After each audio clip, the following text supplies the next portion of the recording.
총이 이 시간 예배하는 모든 이들 가운데 가득하시기를 주님의 이름으로 축원합니다. 여러분, 누군가가 여러분에게 당신은 어떤 사람입니까? 하고 물어보신다면, 당신은 누구입니까? 하고 물어본다면 여러분은 어떻게 대답하시겠습니까? 아마도 많은 사람들이 이 질문에 자기 이름이나 직업을 이야기할 것 같아요. 혹은 가족 안에서의 역할을 이야기할 수도 있을 거고요. 또 자기가 좋아하는 것을 이야기할 수도 있겠죠. 예를 들면 저라면 이렇게 이야기할 수 있을 겁니다. 저의 이름은 권민혁입니다. 저는 목사로서 만습교회를 섬기고 있고요. 또 한 여자의 남편이고 두 아이의 아빠입니다. 저는 인천에 살고 있고요. 영화 보는 것을 좋아하고요. 커피 마시는 것을 좋아합니다. 이런 식으로 자기 소개를 할 수가 있을 거예요.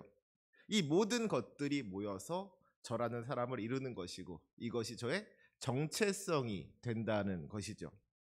그런데 특별히 우리 그리스도인들에게는 이 모든 것들을 다 뛰어넘는 가장 근본적이고 영광스러운 정체성이 있습니다.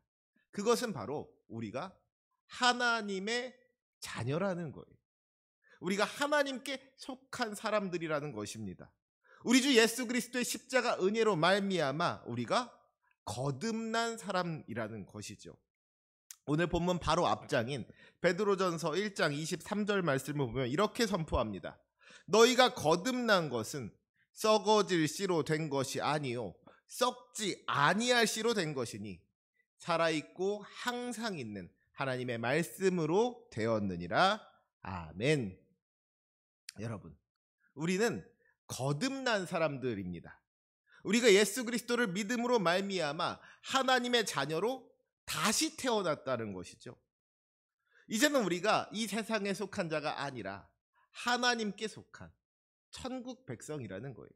이것이 우리의 진정한 정체성인 것이죠. 우리의 가장 큰 자랑이 되는 것이고 우리 인생의 모든 것의 기초가 되는 겁니다. 사랑하는 우리 성도 여러분, 주님께서 우리에게 새 생명을 주셨습니다. 죄로 인해 죽을 수밖에 없던 우리들을 구원하여 주시고 영원한 생명을 허락하여 주신 거예요. 우리가 주님의 은혜로 말미암아 다시 태어난 겁니다. 거듭난 거예요. 그렇다면 그렇게 거듭난 우리들은 이제 어떻게 살아야 하겠습니까? 새로운 생명을 얻었으니까 그 새로운 생명에 합당하게 살아가는 법을 배워야 하는 것이죠.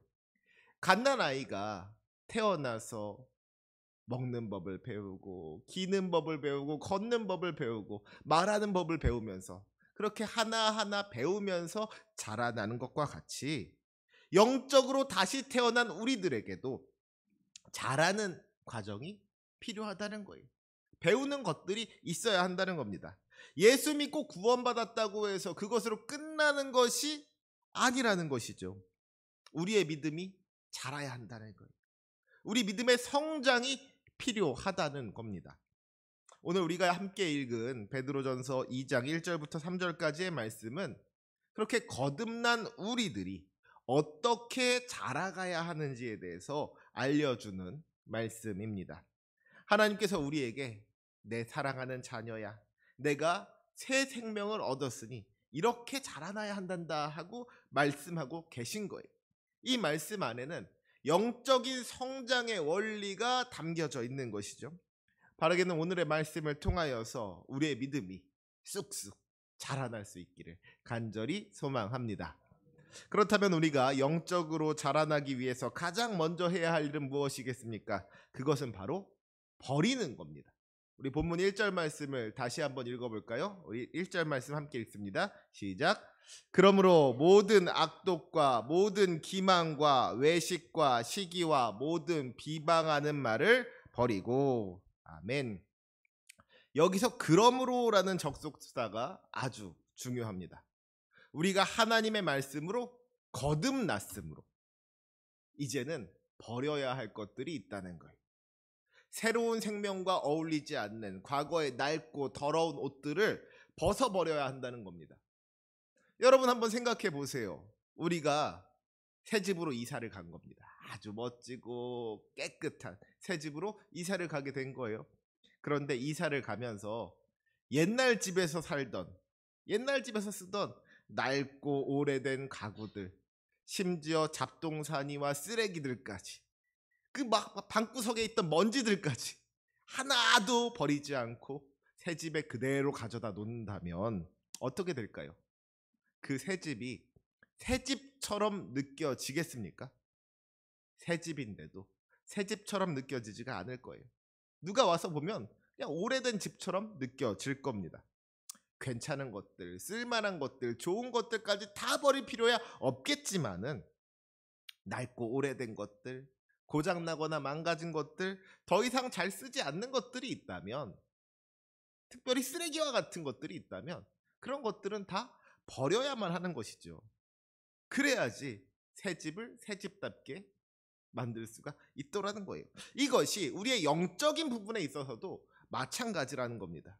우리가 예수 믿고 거듭난 다음에도 이전의 모습과 조금도 다르지 않은 모습으로 살아가게 된다면 정말로 거듭난 사람인지 아닌지 알 수조차 없게 되는 것 아니겠습니까? 거듭났으면 거듭난 사람답게 살아야만 하는 거예요. 우리 삶 가운데에 변화가 나타나야 한다는 겁니다. 특별히 이전에 좋지 않은 모습들, 특별히 우리 가운데 있었던 악한 죄의 모습들을 다 버려야 하는 것이죠. 특별히 우리가 버려야 할 것들이 많이 있겠지만 오늘 말씀은 그 중에서도 5가지를 이야기하고 있어요. 그것이 무엇입니까? 악독과 기만과 외식, 시기와 비방하는 말입니다. 먼저 악독은 다른 사람들이 잘못되기를 바라는 마음이죠. 다른 사람을 미워하는 것이 악독입니다. 그런가 하면 기만은 뭐예요? 다른 사람을 속이는 겁니다. 진실하지 않은 거예요. 명백하게 거짓말을 하는 것으로부터 시작해서 사실을 교묘하게 왜곡하고 비틀어서 자기에게 유리하게 만드는 것들, 모든 진실을 다 말하지 않고 진실의 일부만을 말해서 상대방을 오해하게 만드는 것들, 이런 것들이 다 기만이라고 할 수가 있을 겁니다. 이 기만으로부터 이어지는 것이 외식이죠. 겉과 속이 다른 기만적이고 위선적인 태도가 바로 외식인 겁니다. 특별히 우리가 교회에서는 거룩한 척하고 믿음 좋은 척을 하다가 정작 우리 삶의 현장에서는 세상 사람들과 조금도 다르지 않은 모습으로 살아가게 된다면 그것이 바로 외식이라고 할 수가 있겠죠. 시기는 뭐예요? 남이 잘 되는 것을 보고 배 아파하는 것, 그 사람을 막 끌어내리고 싶어하는 것, 그런 질투하는 마음이 시기입니다. 또 반대로 자기 안에 다른 사람보다 못한 모습을 보면서 너무 속상해하고 우울해한다면 그건 역시도 시기하는 마음이라고 할 수가 있겠죠. 마지막으로 비방하는 말은 무엇이겠습니까?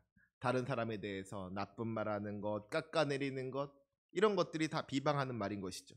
오늘 말씀은 우리에게 이 5가지를 버리라고 분명하게 명령하고 있습니다. 그런데 여러분, 이 5가지의 버려야 할 것들, 5가지의 죄악들을 가만히 들여다보면 한 가지 공통점을 발견할 수가 있습니다. 그게 뭐예요? 악독과 기만, 외식, 시기, 비방, 이 모든 것들이 단순히 개인적인 문제로 끝나지 않더라는 것이죠. 이러한 것들이 다른 사람과의 관계를 파괴하고 공동체를 무너뜨리는 죄악들이더라는 거예요. 나 하나 잘못되고 끝나는 것이 아니라 다른 사람과의 관계를 무너뜨리는 잘못들이기 때문에 이것들을 우리가 더욱 버려야 할 필요가 있더라는 것이죠. 이것들이 성도와 성도 간의 사이를 파괴하는 것이고 나아가 하나님과 우리 사이의 그 관계를 깨뜨리는 것이기 때문에 우리가 이러한 죄악들을 버려야 한다는 겁니다. 이것들이 우리의 영혼을 갉아먹는 독소와 같다는 거예요. 이러한 마음을 우리 마음 가운데 품고 있으면서 영적으로 성장하기를 바라는 것은 마치 독약을 마시면서 건강해지기를 바라는 것과 같다는 것이죠. 사랑하는 우리 성도 여러분, 우리가 다시 태어났다는 것은요, 단순히 신분이 바뀐 것만을 의미하는 것이 아닙니다. 우리 삶의 방식이 바뀌어야 하는 거예요. 예전에는 아무렇지 않게 했던 험담, 아무렇지 않게 품었던 그런 미움과 시기들을 이제는 불편하게 여기고 버릴 줄 알아야 하는 겁니다. 우리 안에 가식적인 모습들과 거짓된 모습들을 다 벗어버려야만 하는 거예요. 우리가 거듭났다면, 우리가 정말로 다시 태어났다면 그렇게 살아야만 하는 것이죠. 그것이 바로 우리가 거듭났다는 증거가 되는 겁니다. 오늘 성령님께서 여러분의 마음을 비추실 때에 버려야 할 낡은 죄의 습관들이 생각나거든 과감하게 우리 주님 앞에 내려놓고 버릴 수 있기를, 그렇게 결단할 수 있기를 간절히 소망합니다. 그리하여 변화된 삶으로 나아갈 수 있게 되기를 간절히 소망합니다. 자, 그렇게 우리 안에 죄악된 것을 버리고 우리의 마음을 깨끗하게 비워냈다면 그 다음은 어떻게 해야겠습니까? 우리의 마음을 그렇게 비워진 상태로 텅 빈 상태로 가만히 두면 될까요? 아니죠. 비웠으면 그 빈자리를 채워야 하는 거예요. 2절 말씀이 그 방법을 알려줍니다. 우리 2절 말씀도 같이 한번 읽어볼까요? 시작. 갓난아기들 같이 순전하고 신령한 젖을 사모하라.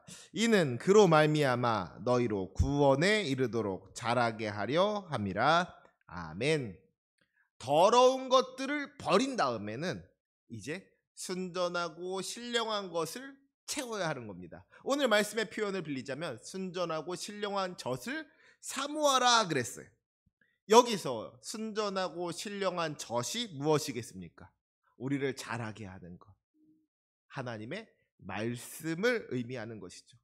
세상에 때가 묻지 않은 순전한 말씀, 순수한 말씀, 우리가 성령님을 통하여 깨닫게 되는 그 신령한 진리가 되는 하나님의 말씀을, 그 생명의 말씀을 의미하고 있는 겁니다. 어떤 농부가 밭에서 돌멩이를 골라내고 잡초를 뽑아서 정말 좋은 밭을 만들었다고 생각해 보세요. 그런데 그 농부가 그렇게 좋은 밭을 만들어 놓고서는 아무것도 심지 않는다면 어떻게 될까요? 아마도 그 밭 가운데에 이런저런 잡초들이 자라나서 잡초가 무성하게 잡초밭이 될 겁니다. 우리 마음도 마찬가지라는 거예요. 우리가 주님의 은혜로 거듭났으면 제일 먼저 해야 할 일은 우리 안에 있던 더러운 마음들, 우리 안에 있던 그 죄를 모두 버리는 겁니다. 그런데 우리가 그렇게 악독과 기만과 외식과 시기와 비방을 모두 버린다고 하더라도 그 마음을 좋은 것으로 채우지 않는다면 또 다른 나쁜 것들, 불안한 마음, 염려하는 마음, 근심하는 마음들이 어느새 그 마음 가운데 자리 잡을 수밖에 없더라는 것이죠. 그러니 우리는 그 악한 마음이 떠나간 자리를 좋은 마음으로, 특별히 우리 주님의 말씀으로 채워야만 하는 줄로 믿습니다. 우리가 말씀을 사모해야 한다는 거예요. 특별히 오늘 말씀을 보니까요, 이 말씀을 사모하는데 어떻게 사모하라 그랬어요? 갓난아기들 같이 사모하라 그랬습니다. 갓난아기들이 젖을 사모하듯이 그렇게 우리 하나님의 말씀을 사모해야 한다는 거예요. 여러분, 갓난아기들이 젖을 사모하는 그 모습을 생각해 보시기 바랍니다. 이 아이들이 배가 고프면 어떻게 해요? 배가 고프면, 아기가 배가 고프면 울지요. 웁니다. 젖 달라고 울어요. 그런데 그것도 그냥 우는 게 아니라 온 힘을 다해서 웁니다.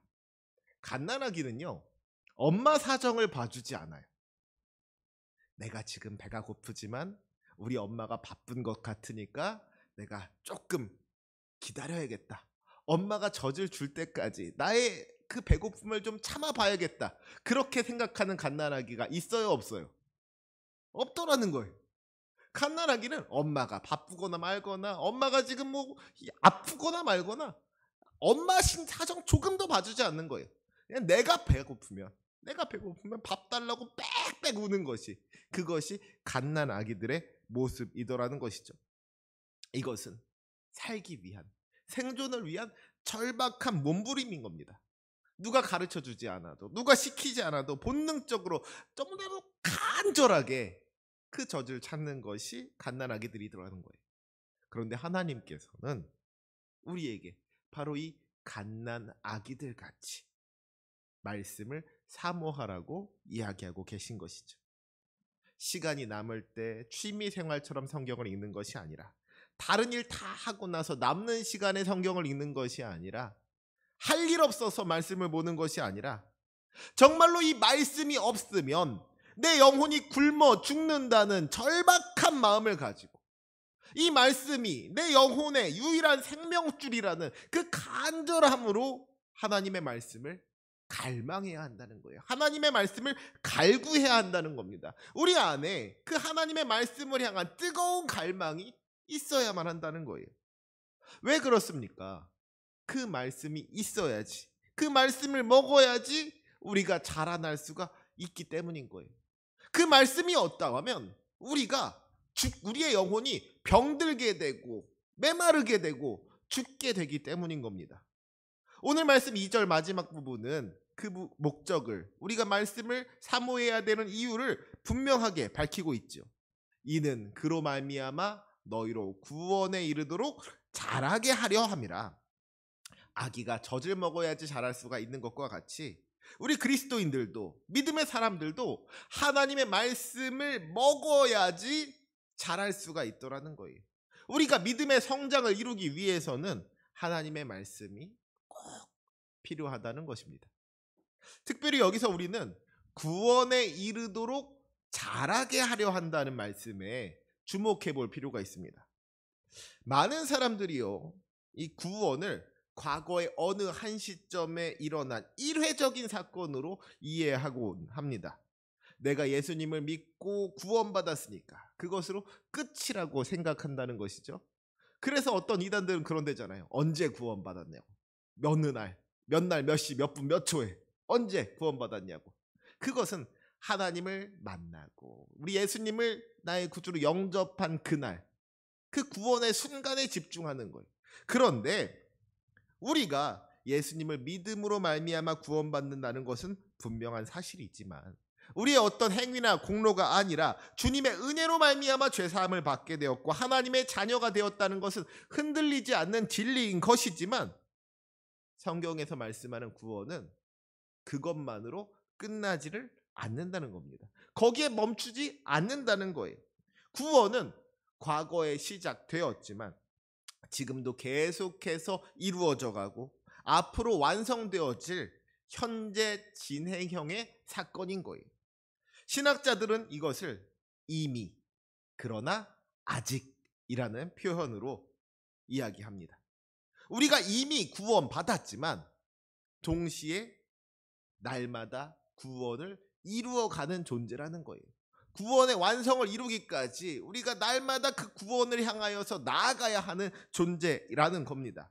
사람이 태어났다고 끝이 아니라 아이에서부터 어른으로 자라가야 하는 것과 같이 우리가 구원받고 거듭났으면, 다시 태어났으면 영적인 성장을 이루어야만 한다는 것이죠. 영적인 어린아이에 머무르는 것이 아니라 영적인 어른이 되어야 한다는 거예요. 이것을 에베소서 4장 13절에서는 이렇게 표현하죠. 우리가 다 하나님의 아들을 믿는 것과 아는 일에 하나가 되어 온전한 사람을 이루어 그리스도의 장성한 분량이 충만한 데까지 이르러야 한다는 거예요. 그리스도의 장성한 분량이 충만한 데까지 이르러나야 된다. 우리의 믿음이 자라고 우리의 믿음이 성장해야 한다는 것을 의미하는 것이죠. 이 영적인 성장이라는 것이 우리가 뭐 해도 그만 안 해도 그만인 선택사항이 아니라 우리가 정말로 구원의 여정을 온전히 마치기 위해서 반드시 필요한 필수적인 과정이라는 것이죠. 말씀을 먹지 않는 그리스도인은 자라지 않는 아이와 같은 겁니다. 영적으로 비실비실해서 작은 유혹에도 흔들리고 정말 조금만 고난이 찾아와도 넘어지는 것이, 그것이 우리 그런 영적인 어린 아이들의 모습이더라는 것이죠. 교회를 다니는데도 삶의 능력은 없는 이름뿐인 그리스도인으로 머물게 되는 거예요. 예수 믿는다고 하는데, 구원받았다고 하는데 세상 사람들과 별다를 것이 없는 모습으로, 믿음 없는 모습으로 살아가고 있다면 그것은 영적인 어린아이와 같다는 것이죠. 갓난아이가 자라기 위해서 엄마의 젖을 필요로 하는 것과 같이 우리가 영적으로 성장하기 위해서는 반드시 하나님의 말씀이 필요한 줄로 믿습니다. 말씀의 능력이 우리에게 힘을 주는 거예요.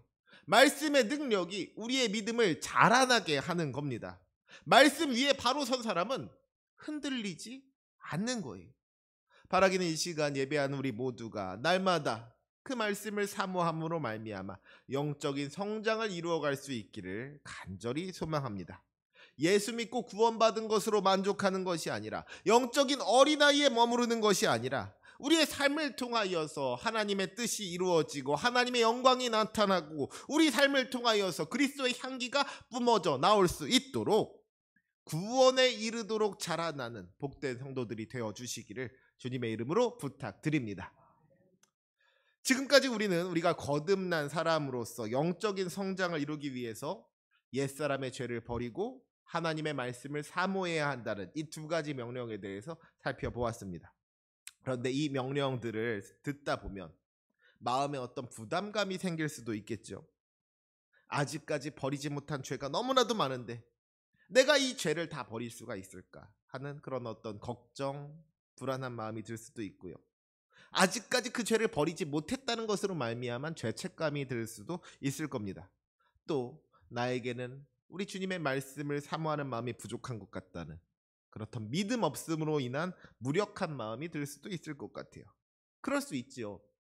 그런데 바로 그 순간 우리는 3절 말씀에 주목해야만 합니다. 이 3절 말씀은 이 모든 권면의 근본적인 이유이자 우리의 삶을 이끌어가는, 우리의 믿음을 자라게 하는 가장 강력한 동력이 무엇인지를 보여주고 있어요. 우리 3절 말씀 큰 소리로 함께 읽겠습니다. 시작. 너희가 주의 인자하심을 맛보았으면 그리하라. 아멘. 여기서 맛보았으면 이라는 말은요, 만약에 맛보았다면 하는 어떤 불확실한 가정의 말이 아닙니다. 헬라어 원문의 의미를 살려보면 여러분은 이미 주님의 인자하심을 맛보았기 때문에 라는 확신에 찬 선언에 가까운 거예요. 베드로는 지금 이 편지를 받는 성도들에게 이렇게 말하고 있는 겁니다. 여러분은 이미 주님의 인자하심을 맛본 사람들 아닙니까? 여러분은 이미 그 주님께서 얼마나 좋으신 분이신지, 주님께서 우리를 얼마나 사랑하시는지, 주님께서 얼마나 우리에게 그 인자하심을 베푸시는지를 직접 경험한 사람들 아닙니까? 그러니 이제 그 인자하심을 맛보았으면 그 인자하심을 따라 살아야만 합니다. 그 인자하심에 합당한 모습으로 살아야만 합니다 하고 권면하고 있더라는 거예요. 이 맛보았다라는 것은요, 머리로만 아는 이론적인 지식을 이야기하는 것이 아니죠. 이것은 지극히 실제적인 경험에 대해서 이야기하고 있는 겁니다. 들어서 아는 것이 아니에요. 눈으로 보기만 한 것이 아닙니다. 맛보았다는 것은요, 진짜로 직접 경험했다는 거예요. 왜 옛날 광고 중에 그런 거 있었죠. 씹고 뜯고 맛보고 즐기고. 듣기만 한 것보다, 눈으로 본 것보다 맛보았다는 것은 정말로 더 직접적으로 경험한 것, 정말 찐하게 경험한 것을 의미한다는 것이죠. 나 같은 죄인을 위하여서 십자가에서 그 귀한 생명을 내어주신 우리 예수님의 뜨거운 사랑을, 내 평생의 모든 죄와 허물을 깨끗하게 씻어주신 그 보혈의 능력을, 깊은 절망의 수렁에서 나를 건져주시고 새 생명을 주신 그 자비하심을 우리가 실제로 경험하지 아니하냐는 거예요. 그것을 맛보지 않았냐는 것이죠. 그렇다면 그의 합당한 삶으로 나아갈 수 있어야 한다는 겁니다. 은혜를 받았으면 그 은혜 받은 사람답게 살아야 한다는 거예요. 주님의 인자하심을 맛보았으면 그리해야 한다는 겁니다. 여기서 우리가 어떻게 신앙생활을 할 수 있는가에 대한 놀라운 비밀을 발견하게 됩니다. 오늘 본문의 순서는 1절, 2절, 3절 이런 순서로 기록되어져 있지만 우리가 실제로 신앙생활을 할 때는요, 우리가 신앙생활을 하는 과정, 신앙생활을 하는 순서는 오히려 3절, 2절, 1절 이렇게 거꾸로 역순으로 진행되는 걸 보게 돼요. 우리가 신앙생활을 통하여서 우리 주님의 선하심과 인자하심을 맛보았기 때문에 그 은혜의 근원이 되시는 주님을, 그리고 주님의 말씀을 갓난아기처럼 사모하게 된다는 것이죠. 그리고 그 말씀의 능력으로 우리의 믿음이 자라나게 되면 과거에 그토록 달콤하게 느껴졌던 이전의 삶의 방식들을, 우리 안에 있던 그 모든 죄악들을 기꺼이 그리고 자연스럽게 다 버리게 된다는 거예요. 우리가 죄를 버릴 수 있는 것, 또 우리가 말씀을 사모할 수 있는 것은, 그런 힘과 능력은 우리 안에서부터 나오는 것이 아니라는 것이죠. 우리의 어떤 결심이나 우리의 노력으로 우리가 우리 죄악을 버릴 수 있고 말씀을 더 사모할 수 있게 되는 것이 아니더라는 거예요. 우리가 주님의 인자하심을 맛보았기 때문에 말씀을 더욱 사모할 수 있게 되는 것이고, 우리 안에 있는 죄악을 버릴 수가 있더라는 겁니다. 나 같은 죄인을 위하여서 아들을 내어주신 우리 하나님의 사랑이 얼마나 달콤한지를 맛본 사람, 십자가의 보혈로 말미암아 내 모든 죄가 씻겨가는 그 은혜의 경험, 자유의 경험을 한 사람, 절망 한가운데에서 나를 건져주신 우리 주님의 위로가 얼마나 따뜻한지를 맛본 사람은 그 맛을 알기 때문에 더 그 은혜를 사모하게 되는 것이고, 더 말씀을 사모하게 되는 것이고, 그 말씀으로 말미암아 믿음이 성장하여서 우리 안에 모든 더럽고 추악한 죄악들을 다 버릴 수 있게 된다 하는 것이죠. 죄가 주는 순간의 쾌락보다도 우리 주님께서 주시는 은혜가 더 달콤하다는 것을 알기 때문에, 세상이 주는 기쁨보다도 우리 주님께서 주시는 기쁨이 더 행복하다는 것을 알기 때문에 갓난아이처럼 말씀을 사모하게 되는 것이고, 우리 주님이 아닌 다른 것들, 주님 뜻이 아닌 것들을 다 버리게 된다는 겁니다. 그것이 우리의 믿음이 자라나는 과정이라는 거예요. 결국 이 영적인 성장은 해야만 한다는 어떤 의무감으로부터 시작되는 것이 아니라, 하나님의 명령이기 때문에 억지로 따르는 것이 아니라, 주님이 너무 좋아서 우리 주님을 너무나도 사랑하기 때문에 이루어지는 그 감격, 그 기쁨으로부터 시작되는 일인 줄로 믿습니다. 주님의 인자하심을 맛보았기 때문에 우리가 자발적으로 더 말씀 가까이로 나아가게 되고, 우리가 기쁨으로 그 말씀대로 행하게 된다는 거예요. 우리 안에 모든 죄악을 기꺼이 버릴 수 있는 힘은 결국 우리 주님의 인자하심을 맛본 것으로부터, 우리 주님의 사랑을 경험한 것으로부터 시작된다는 겁니다. 사랑하는 우리 성도 여러분, 우리는 구원받은 사람들입니다. 예수님의 십자가 은혜로 말미암아 거듭난 사람들이에요. 그렇다면 우리가 거듭난 사람으로서 거듭난 사람답게 살아가야 하는 것이 당연한 일이고 마땅한 일이지 않겠습니까? 먼저 우리 안에 죄악된 옛 습관들을 과감하게 버리시기 바랍니다. 모든 악독과 기만과 외식과 시기와 비방하는 말, 이것들을 비롯하여 우리 안에 정말 주님께서 기뻐하시지 않는 것들, 주님께서 원치 않으시는 더럽고 추악한 죄악의 모습이 있더라면 그 모든 것들을 과감하게 버리실 수 있기를 소망합니다. 그리고 그 비워진 자리를 하나님의 말씀으로 채울 수 있기를 원합니다. 갓난아기가 젖을 찾듯이 간절한 마음으로 말씀을 사모하는 삶을 사시기를 바랍니다. 그리고 이 모든 버림과 체험을 이룰 수 있는 가장 근본적인 힘, 우리 주님의 인자하심을 맛보는 경험을 날마다 경험하며 살아갈 수 있기를 간절히 소망합니다. 주님의 인자하심을 경험해야지 말씀을 사모할 수 있는 것이고, 주님의 인자하심을 경험해야지 죄를 버릴 수 있게 된다 그랬어요. 주님의 인자하심을 맛보면 누가 시키지 않더라도 스스로 그렇게 할 수가 있게 된다는 것이죠. 그렇기 때문에 우리가 가장 먼저 해야 할 것은 우리 주님의 인자하심을 맛보는 일인 줄로 믿습니다. 주님의 크신 사랑과 은혜를 경험하는 거예요. 그것이 우리의 삶을 근본적으로 또 완전하게 변화시킬 줄로 믿습니다. 우리의 믿음이 어린아이의 수준에 머무르는 것이 아니라 그리스도의 장성한 분량에 이르기까지 우리의 믿음을 자라게 할 줄로 믿습니다. 사랑하는 우리 성도 여러분, 이번 한 주간을 살아가는 동안에도 우리를 구원하신 우리 주님의 인자하심이 얼마나 크고 놀라운지를 깊이 묵상하면서 그 맛을 볼 수 있으시기를 바랍니다.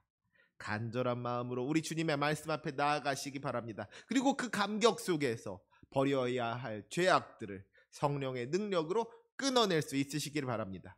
이번 한 주간 동안도 우리 주님께서 주시는 기쁨 안에서 믿음이 자라나고 변화된 삶으로 하나님께 영광 돌릴 수 있는 저와 여러분이 되시기를 주님의 이름으로 간절히 축원합니다.